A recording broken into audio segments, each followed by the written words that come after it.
జరిగిపోయింది. మనందరం కూడా మొన్నటిదాకా అసలు ఆటవిక యుగంలో ఉండేవాళ్ళం. ఒంటి మీద బట్టలు ఉండేది కాదు, తినడానికి తిండి ఉండేది కాదు, ఎవరు పలకరించే వాళ్ళు ఉండేది కాదు. మనం రోడ్డు మీదకి రాగానే ఒక్కసారిగా వచ్చేసి రేపులు చేసేసి మర్డర్లు చేసేసి కనబడితే పొడి చేసేసేటటువంటి బంగ్లాదేశ్లో తరహాలోనో లేకపోతే పాకిస్తాన్ తరహాలోనో ఆఫ్ఘనిస్తాన్ తరహాలోనో మనం బతుకుతూ ఉండేవాళ్ళం. బాబు గారు వచ్చారు ఒక రక్షకుడుగా, పవన్ కళ్యాణ్ గారు ఇంకో రక్షకుడిగా వచ్చారు. వీళ్ళు వచ్చినప్పటి నుంచి మనందరం కూడా ధైర్యంగా బట్టలు వేసుకు తిరుగుతున్నాం, ధైర్యంగా మనందరికి కూడా రోజు భోజనం వస్తుంది. ఇలాంటి ఒక ఫీలింగ్ క్రియేట్ చేస్తారు.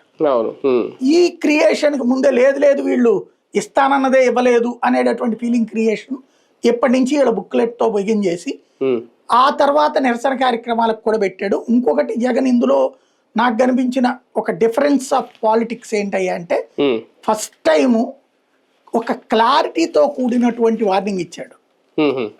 మీరందరూ ఖచ్చితంగా ఎక్కడా కూడా ఏకగ్రీవం కావడానికి క్రిందటిసారి చంద్రబాబు గారు కానీ తెలుగుదేశం కానీ ఏకగ్రీవం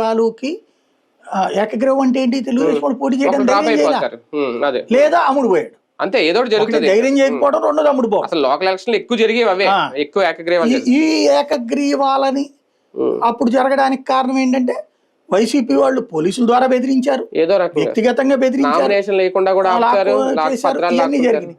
అప్పుడు ధైర్యం చాలలేదు.